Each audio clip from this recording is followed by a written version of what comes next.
Kumekucha. Viki!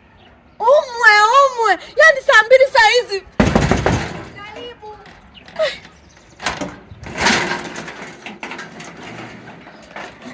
Karibu. Asa mbona hujajiandaa Viki? Kwani hujasikia jamani kama mwanaume akishika bega akija kukushika na wewe panatoka kwako panakuja kwako? Kwa hiyo mimi nakuwa kiume mimi hapana Viki mimi naogopa. Kwa hiyo nisiende shuleni? Usiende shule, hamna mtu alienda shule. Ila Viki akili zako hazina akili unanidanganya. Kwa mimi nakudanganya tena mimi? Tembea barabarani ukishika tu bega. Umeamishiwa. Hapa naenda kumwambia mama, wakigugusa tu hapa na mimi kinakuwa cha kiume. Wewe Viki mimi naogopa. Nenda basi kajifiche ndani mimi ndio naenda hivi. Mama, wakigugusa tu hapa kinakuwa cha kiume. Yaani furaha yangu nimeshakidanganya. Yaani nataka kichelewesho wewe nikichapwa ndio furaha yangu. Hapa ngoja nikajiandaa haraka niende zangu shule. Mama, wakigugusa hapa siendi shuleni leo.